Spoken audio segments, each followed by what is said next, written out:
अकोल्यात पावसाने दिला दगा, दुष्काळ जाहीर करण्याची क्रांतिकारी शेतकरी संघटनेची मागणी।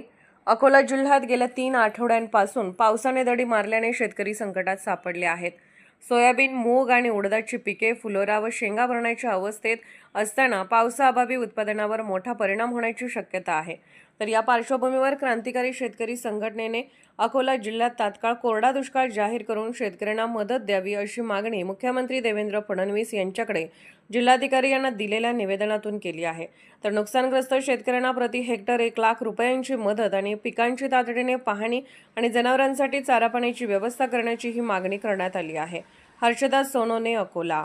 आमची प्रामुख्याने हीच मागणी आहे की यावर्षी आपण बघितलं असेल तर पावसाचं व्यवस्थित नाही आहे। पावसात या महिन्यात मोठा खंड पडलेला आहे, जवळपास 25 दिवस झालेले आहे, पाऊस जिल्ह्यात कुठेही नाही आहे। त्यामुळे पिके पूर्ण कोरपून गेलेली आहे। मोठा कोरडा दुष्काळ आहे आणि तो दुष्काळ जाहीर करावा यासाठी माननीय मुख्यमंत्री साहेब यांना निवेदन जिल्हाधिकारी मॅडम यांच्या मार्फत आम्ही दिलेलं आहे। आणि प्रामुख्याने आमच्या मागण्या ह्याच आहेत की अकोला जिल्हा हा कोरडा दुष्काळ जाहीर करावा। शेतकऱ्यांना वाढीव खर्च लक्षात घेता 1 लाख रुपये प्रति हेक्टरी मदत द्यावी।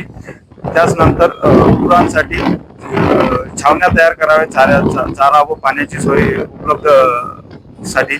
त्याचबरोबर ज्या शेतकऱ्यांनी पीक विमा काढला त्या शेतकऱ्यांना पीक विम्याचा 100% लाभ द्यावा, कुठलेही जाचक अटी व निकष न ठेवता।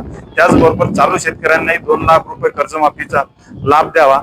या मागण्या घेऊन आज आम्ही इथे आलेलो आहोत। जर आमच्या मागण्या ह्या मान्य नाही झाल्यास आम्ही शेतकऱ्यांना घेऊन क्रांतिकारी शेतकरी संघटना याच कार्यालयात इथे ठिय्या आंदोलन करू।